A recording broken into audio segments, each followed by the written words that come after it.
எம்ஜிஆருடைய வெற்றிக்கு பின்னால் ஆரம் வீரப்பனுடைய பங்களிப்பு மிகப்பெருது. ஜெயலலிதா வருகை அவர் எதிர்த்ததுனால தான் அவர் வந்து வெளியே அனுப்பிச்சார். ஜெயலலிதா ஆதரிக்கவே இல்லை, கடைசியில் அவர் ஆதரிக்கும். அவர் முதலாளியாக இருந்து அவர்கிட்ட சம்பளம் வாங்கினவங்க ஜெயலலிதா. அவருக்கு அந்த எண்ணம் இருந்துக்கிட்டே இருந்தது, நம்மக்கிட்ட சம்பளம் வாங்கினவங்கிற ஒரு எண்ணம் இருந்துக்கிட்டே இருந்தது. முதலாளியாகவே அவர் இருந்தார். என்ன சொன்னேன் அப்படின்னாரு, இப்படி பண்ணோம்னா திமுகவே இல்லாமல் அழிச்சிடலான்னு. இன்னொரு தடவை சொல்லாத, நாங்கள் பார்த்து வளர்த்தன கட்சி திமுக அழியும்னு சொல்லாத, தோக்கணும்னு சொல்லு. தலைவரை மாற்றிக்கிட்டாங்களே ஒளி இயக்கத்தை மாற்றல. அவங்க அமித்ஷா எப்போ வருவார்னா இன்னொரு 2-3 நாளில் வருவார். எலெக்ஷன் 4 நாளைக்கு முன்னாடி தான் வரும். 17ஆம் தேதி 16ஆம் தேதி போல் வரும். அப்போ வந்து எல்லாத்தையும் என்ன நான் செய்யணுங்கிறதெல்லாம் இன்ஸ்ட்ரக்ஷன் கொடுத்துட்டு போயிட்டோன்னா அதுக்கு தகுந்த மாதிரி எலெக்ஷன் கமிஷன் வேலை செய்யும்.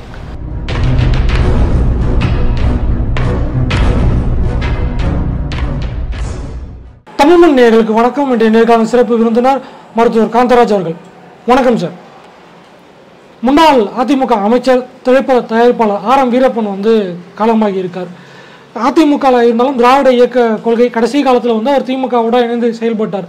அவருடைய பங்களிப்பு, திரைத்துறைக்கும் அரசியலுக்குமான பங்களிப்பு என்ன அப்படின்னு சொல்லுங்கள். சிவாஜி அவர்களுக்கு, நடிகர் திலகம் சிவாஜி அவர்களுக்கு அவருடைய தம்பி சண்முகம், சிவாஜிக்கு நடிக்கத்தான் தெரியும், அதை எப்படி காசாக்குறதுங்கிறது அவருக்கு தெரியாது. அந்த காசாக்குற வித்தையை வந்து சண்முகம் தான் பண்ணார். சிவாஜி என்ற நடிகர் திலகத்தினுடைய அந்த திறமையை செல்வமாக மாற்றி, பொருளாக மாற்றி, ஒரு பொருளாதாரத்தில் உயர்ந்த நிலைமைக்கு கொண்டு வருவதற்கு காரணமாக இருந்தது சண்முகம். அதை போலவே எம்ஜிஆருடைய ஆரம்ப காலத்தில் ஆரம்பி இல்லைன்னாலும் ஒரு அளவுக்கு பிறகு ஆரம்பியினுடைய அந்த மேனேஜர், அந்த நிர்வாக திறமையினால்தான் எம்ஜிஆரினுடைய சினிமா உலகமும் சரி, அரசியல் உலகமும் சரி இந்த அளவுக்கு உயர்ந்ததற்கு ஆரம்பியினுடைய பங்களிப்பு மிக மிக பெரியது. KR ராமசாமி அவர் தான் வந்து ஆரம்ப கால அவர் வந்து அன்றைக்கி திராவிட இயக்கங்கள் மிக ஆஸ்தான நடிகர்களாக இருந்து திராவிட இயக்க கொள்கைகளை வந்து பட்டி தொட்டிகள்லாம் பரப்பினதுக்கு முக்கிய காரணமாக இருந்தது வந்து KR ராமசாமி அவர்கள். அதே MR ராதா போலவர், இவங்க 2 பேர் தான் பட்டி தொட்டிகள்லாம் பரப்புறதுக்கு காரணமாக இருந்தவங்க. அந்த 2 கிருஷ்ணன் நாடக சபாங்கிற பேரில் KR ராமசாமி நாடக மன்றம் இருந்தது. அதனுடைய மேனேஜராகவும் அதனுடைய நிர்வாகியாகவும் தான் இவர் ஆரம் வீரப்பன் அறிமுகம் ஆனார். அங்கே KR ராமசாமி மூலமாக அறிமுகம் ஆனவர் தான் எம்ஜிஆர். அந்த இதில் வந்து இவரை கூட்டிகிட்டு வந்துட்டார். கூட்டிகிட்டு வந்த பிறகு எம்ஜிஆருடைய வெற்றிக்கு பின்னால் ஆரம் வீரப்பனுடைய பங்களிப்பு மிகப்பெருது. அது சினிமா துறையிலையும் சரி, அரசியலையும் சரி அவர் வந்து மிக பிரமாதமாக நின்றார். சினிமாவில் நீங்கள் பார்த்தீங்கன்னா மிக பிரமாதமான பல வெற்றி படங்கள். அது துப்பாக்கியால் சுடப்பட்டு அவர் திரும்பி வரும்போது எம்ஜிஆர் ஏறத்தாழ காலாவதி ஆகிட்டார்னு நினச்ச காலத்தில் காவல்காரங்கிற படத்தை எடுத்து விட்டார். அப்போ வந்து கலர் ஃபில்ம்ஸ் வர ஆரம்பித்த டைம், ஈஸ்மன் கலர் ஃபில்ம் வந்துட்ட டைமு. இப்போ தமிழ் படங்கள்லாம் கலருக்கு போயிடுச்சு. அந்த டைமில் பிளாக் அண்ட் ஒயிட்டில் வெளியிட்டார் படத்தை. சூப்பர் டூப்பர் ஹிட், பயங்கர வெற்றி, வண்ணப்படங்களை மீதிய வசூல். அந்த மாதிரி அவருடைய படங்கள் எம்ஜிஆர் வச்சு நிறையா படங்கள் வரிசையாக எடுத்துகிட்டு இருந்தார். அப்புறம் எம்ஜிஆர் வந்து கொஞ்சம் அரசியலில் தீவிரமாக போனதுக்கு பிறகு ரஜினிகாந்தை வச்சு நிறையா படங்கள் எடுத்தார்.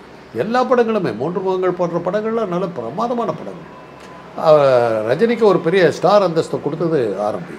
அதுக்கு பிறகு கமலை வச்சு காக்கி சட்டை படம் எங்கேயோ கமலை தூக்கிட்டு போகிற அளவில் இருந்தால். அப்போ வேறு சில படங்கள்லாம் இருந்தால் கூட அது மாதிரி சினிமா துறையில் ஒரு துப்பாக்கியால் சுடப்பட்டு திரும்பி வந்தபோது அரச கட்டளைங்கிற படத்தை தான் முதல்ல எம்ஜிஆர் வெளியிட்டாங்க. அந்த படம் தோல்வி அடைஞ்ச போது என்ன சொன்னாங்கன்னா, அவருக்கு குரல் வரல, பேச்சு வரல, இனிமேல் அவர் அவ்வளோதான் அப்படிங்கிற காலத்தில் தான் அந்த காவல்காரன் படம் வந்து அந்த குரல் வந்து அவருக்கு வந்து கொஞ்சம் குளறி இருந்தாலும் மக்கள் ஏற்றுக்கிற மாதிரி அந்த படம் பண்ணார்.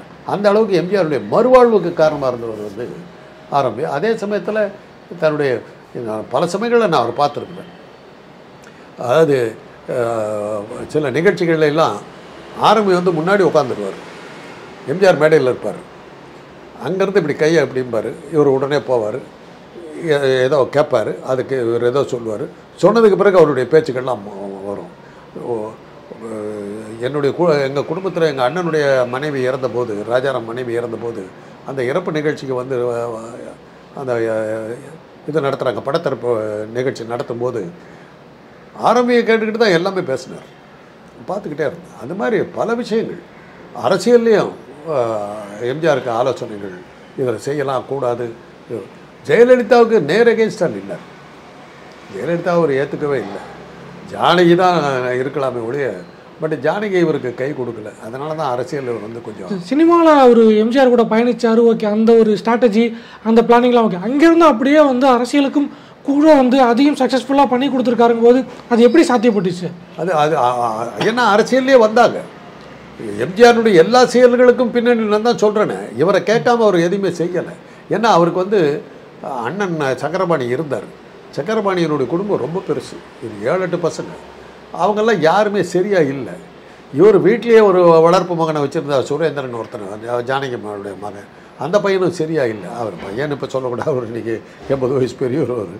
அவங்களாம் யாருமே சரியாக இல்லை. அந்த நேரத்தில் இவருக்கு வந்து பக்கபலமாக நின்னதே ஆரம்பி தான். ஆரம்பியனுடைய ஆலோசனை இல்லாமல் அவர் அரசியலையும் சரி சினிமாவிலையும் சரி அவர் இது பண்ணவே இல்லை. அந்த எம்ஜிஆருக்கு குடும்பம் இல்லாத ஒரு சூழ்நிலையில் ஒரு குடும்ப உறுப்பினர் போல் இருந்து அவருக்கு ஒரு தம்பியாக இருந்து எல்லாம் செஞ்சவர் ஆரம்பி. எம்ஜிஆரோட அமைச்சரவையில் பயணிச்சுக்கிட்டு இருந்தப்போ திடீர்னு வந்து அவருக்கு எம்ஜிஆர் கூட மனக்கசப்பு ஏற்பட்டுச்சு.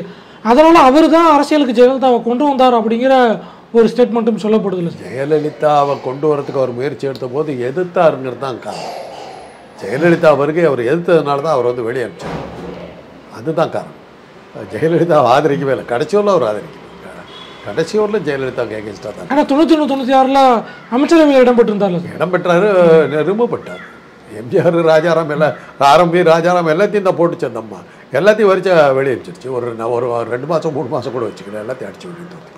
எம்ஜிஆர் கூட இருந்திருக்காரு, ஜானகியை ஆதரிச்சிருக்காரு, அப்படி புரியுது. ஆனால் 91 திருப்பி ஜெயலலிதா கிட்ட போய் அந்த அமைச்சரவையில் இடம்பெற அளவுக்கான அந்த ஒரு கட்சி ஒன்றா இணைஞ்சிருச்சு. அது 2 பேரும் பிரிஞ்சு நின்னாங்க. ஜா அணி ஜே அணின்னு நின்னாங்க. ஜா அணிக்கு வந்து ஜானகி அணிக்கு வந்து ஆர் வீரப்பன் தான் சூத்திரதாரியாக நின்னார். மக்கள் டோட்டலாக ரிஜெக்ட் பண்ணிட்டாங்க. ஒரு இடத்துல கூட ஜெயிக்கல. பிஹெச் பாண்டியன் ஒருத்தர் மாத்திரம் தான் ஜெயிச்சார். மற்ற எல்லா இடங்களும் டெபாசிட்டே போயிடுச்சு. எங்கள் அண்ணெல்லாம் டெபாசிட் இழந்தாங்க இவ்வளோ நின்று. அதுக்கப்புறம் தான் பார்த்தாங்க நம்ம 2 பேரும் பிரிஞ்சு இருக்கிறது வந்து திமுகவுக்கு ஆதரவாக இருக்குது. அந்த சமயத்தில் கலைஞர் ஆட்சிக்கு வந்துட்டார். நம்ம பிரிஞ்சதுனால தான் நடந்ததுன்னு 2 பேரும் ஒன்றா இணைஞ்சாங்க. ஒன்றா இணைஞ்சதுக்கப்புறம் அடுத்த எலெக்ஷனில் அவங்க வந்துட்டாங்க. அந்த டைமில் வந்து 2 பேருமே வந்து நம்முடைய தனிப்பட்ட விரோதங்களை நம்ம காட்டிக்கிட்டு இருந்தோம். சர்வைவ் ஆக முடியாது. 2 பேருமே புரிஞ்சுக்கிட்டாங்க. அதனுடைய விளைவு தான் அவங்க வந்து ஒன்றா சேர்ந்தாங்க, ஆட்சிக்கு வந்துட்டாங்க. ஆட்சிக்கு வந்த உடனே ராஜாராமும் சரி வீரப்பனும் சரி 2 பேர்த்தையும் மந்திரி பதவியாக கொடுத்துட்டு உடனே தூக்கிட்டாங்க. இன்னொன்று, அவர் கட்சியிலேருந்து நீக்கப்பட்ட பிறகு தான் வந்து எம்ஜிஆர் கழகத்தை ஆரம்பித்தார் அப்படிங்கிற விஷயம் சொல்லப்படுது. அந்த நீக்கத்துக்கு பின்னணி வந்து பாட்சா படத வெற்றியாளர் ரஜினி பேசி ஜெயலலிதா கோவத்தை தூண்டியது தான் அப்படிங்கிற ஒரு விஷயம் சொல்லப்படுது. இல்லை, அதுக்கு முன்னாடியே ஜெயலலிதாவுக்கும் அவர் என்றைக்குமே ஜெயலலிதாவுக்கிட்ட அவர் வந்து இதாக இருக்கல, சுமூகமாக இருக்கல. ஏன்னா அவர் முதலாளியாக இருந்து அவர்கிட்ட சம்பளம் வாங்கினவங்க ஜெயலலிதா. அவருக்கு அந்த எண்ணம் இருந்துக்கிட்டே இருந்தது. நம்மக்கிட்ட சம்பளம் வாங்கினவங்கிற ஒரு எண்ணம் இருந்துக்கிட்டே இருந்தது. முதலாளியாகவே அவர் இருந்தார். அரசியல் அது சரிப்பட்டு வராது. எங்கள் அண்ணனுக்கும் அதே பிரச்சனை தான், ராஜாராமுக்கு அதே பிரச்சனை தான், வீரப்பனுக்கு அதே பிரச்சனை தான்.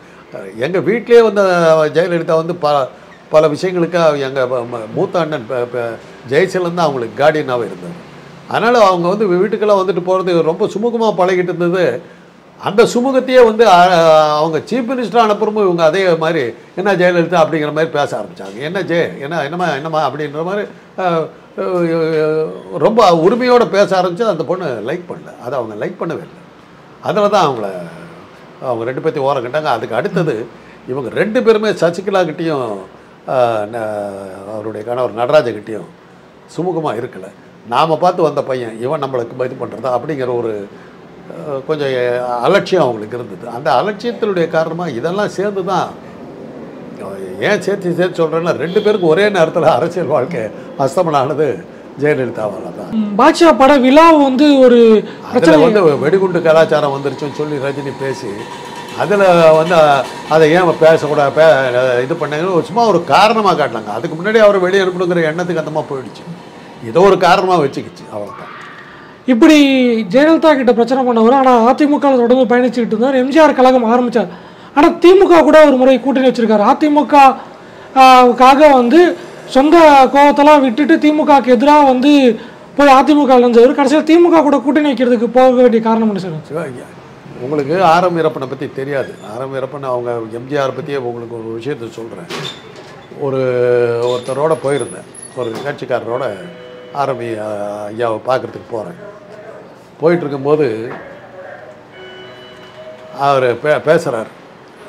அந்த அவங்க ரெண்டு பேர் வந்திருந்தாங்க, அவங்களும் கட்சிக்காரருக்கு தான் ரொம்ப பெருசாக பேசிக்கிட்டு இருக்கும்போது, அண்ணே இந்த மாதிரி பண்ணால் திமுக ஒழிச்சு கட்டிப்பிடலான்னு, அடையாளம் தெரியாமல் ஒழிச்சு போடலான்னு அப்படின்னு ஆரம்பிக்கிட்ட சொல்கிறார். அவர் ஏதோ இப்படி பேசிக்கிட்டு என்ன சொன்னேன் அப்படின்னாரு. இப்படி பண்ணோம்னா திமுகவே இல்லாமல் அழிச்சிடலான்னு. இன்னொரு தடவை சொல்லாத, நாங்கள் பார்த்து வளர்த்தன கட்சி.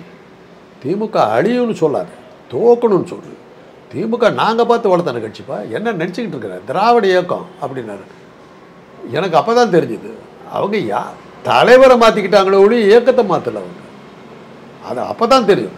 இன்னொரு தடவை திமுக அழியும்னு சொல்ல, அதே நான் எம்ஜிஆர் கேட்டிருக்கேன். எம்ஜிஆர்கிட்டே அதே சொல்கிறேன், நான் பார்த்து வளர்த்தன கட்சி, அதை அழியக்கூடாது. கருணாநிதி தோக்கணும்னு சொல்லு, அதோடு முடிச்சுக்க. திமுக அழியணும்னு சொல்லாது, நாங்கள் வளர்த்தன கட்சி அது இருக்கணும் அப்படின்னா. அந்த மாதிரி ஆட்கள் அவங்களாம் கடைசியிலும் திராவிட இயக்கத்தில் இருந்தவங்க. கடவுள் மறுப்பு இதிலெல்லாம் அவங்க கொஞ்சம் நழுவி போயிருக்கலாமே ஒழிய, கொள்கை அடிப்படையில் அவங்கெல்லாம் தீவிரமாக இருக்கும். தமிழ் திரையுலகுக்கும் அரசியல் துறைக்கும் ஆரம்பி அவர்களுடைய பங்களிப்பு எந்த அளவுக்கு பயனுள்ளதாக இருந்துச்சு? அதுக்கு பிறகு அந்த மாதிரியான ஆட்கள் இருந்தாங்க சார், ஒரே நேரத்தில் ரெண்டுத்துலேயும் சக்ஸஸ்ஃபுல்லாக பயணித்த ஆட்கள் அப்படின்னு. அது அந்த காலத்து சினிமா வேறு, ஹீரோ ஓரியன்ட் ஹீரோவை வச்சு தான் அவங்க புதுமுகங்களை ஆரம்பி பெருசாக அறிமுகப்படுத்துகிறார். எம்ஜிஆரை பேஸ் பண்ணி தான் இருந்தார். அதுக்கப்புறம் ரஜினி பெருசாக வந்தவர், ரஜினி வச்சு தான் எடுத்தார். அப்புறம் கமல் வந்தார், கமலை வச்சு தான் எடுத்தார். நடிகர்கள் அடிப்படையில் தான் வச்சு ஜனரஞ்சகமான படங்கள் எடுத்தார். புதுமையான படங்களை தான் அவர் எடுத்ததா இல்லை. அது அப்படியே அகில உலக அளவில் பேசுகிற மாதிரி படங்கள் இருந்தால் அப்படிலாம் அவங்க எடுக்கல. வசூலாகக்கூடிய படங்கள் எடுத்தார். அதுதான் வெற்றி படங்கள் தயாரித்தாங்க. ஏவிஎம் படம் மாதிரி புதுமையான படங்கள் நீங்கள் ஏவிஎம்மில் எடுத்திங்கன்னா அந்த நாளுங்கிறத தவிர ஏவிஎம் படங்கள் பூராமல் ஒரு ஜனரஞ்சகமான படங்கள் தான். அதனால் அதே மாதிரி தான் ஜெமினி வாசன் படங்கள் ஜனரஞ்சகமான படங்கள். வித்தியாசமான படங்கள் அவங்க யாருமே எடுக்கலை. வித்தியாசமான படங்கள் எடுத்த ஒரே ரெண்டே தயாரிப்பாளர் ஒன்று மாடர்ன் தியேட்டர்ஸ், இன்னொன்று ஜூபிட்டர் பிக்சர்ஸ். வேறு யாரும் வித்தியாசமான படங்களே எடுக்கலை. டெக்னிக்கலாகவும் சரி, கருத்துக்கள்லேயும் சரி, புரட்சிகரமான படங்களை எடுத்தவங்க இவங்களாம் வசூல் படங்கள் எடுத்தாங்க. நீங்கள் சொன்ன மாதிரி மாடர்ன் தியேட்டர், ஜூபிட்டர் ஃபிலிம்ஸ்லாம் திரைத்துறையில் மட்டும் பயணிச்சுக்கிட்டு இருந்தாங்க. ஒரு சிலர் அரசியல் துறையில் மட்டும் பயணிச்சுட்டு இருந்தாங்க. பட் இது ரெண்டுத்தையும் பேலன்ஸ் பண்ண விதம் இல்லை சொல்கிறது தப்பு. மாடர்ன் தியேட்டர்ஸும் ஜூபிட்டரும் தான் திராவிட இயக்கத்துக்கு இதை பின்னணி நின்றவங்க. கலைஞருக்கும் கண்ணதாசனுக்கும் அண்ணாவுக்கும் வசனம் எழுதுறதுக்கான வாய்ப்புகளும் சினிமா துறையில் வாய்ப்புகள் கொடுத்ததை இவங்க தான் கொடுத்தாங்க.